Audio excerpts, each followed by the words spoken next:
जय जगन्नाथ। जेपरी दृष्टि सेपरी सृष्टि। आज आम यह भिडियो एक बहुत भल कथा उपरे आलोचना करवा।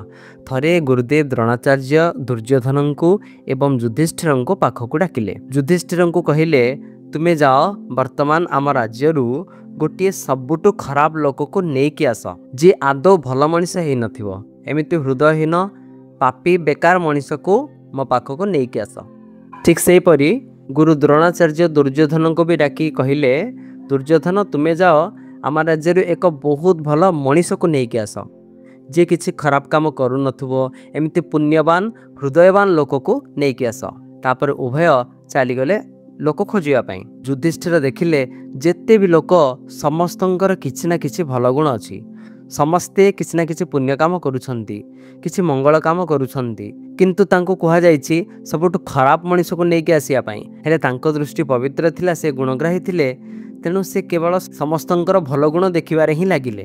तांको कौनसी लोक मूल्यहीन बाजे खराब लोक पापी लोक परि जणागले नाही तेणु तांको दृष्टि रे समस्ते भल थिले।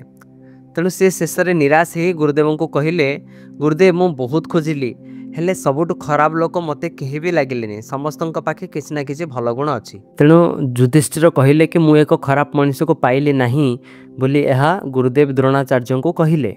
एपटे दुर्योधन मध्य राज्य सारा बोलुथिले तांको कहा जायछि कि सबुठु भल मनुष्य को नहीं आसिया पई हेले समस्त पाखे किसी ना किसी दोष ही से देखुथिले तेणु तांको दृष्टि रे केही भी भल मनुष्य देखागले नाही तेणु से समस्त दोष ही देखुथिले।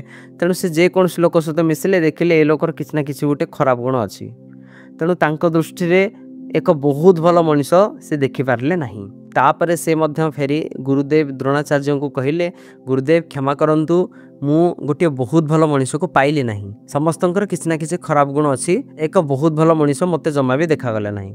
एही कथारू गोटे कथा शिखिबा को मिलिला जे जेपरी दृष्टि सेपरी सृष्टि।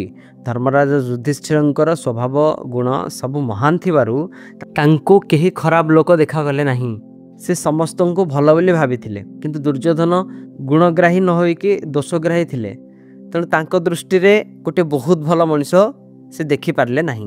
तेणु जेपरी दृष्टि सेपरी सृष्टि।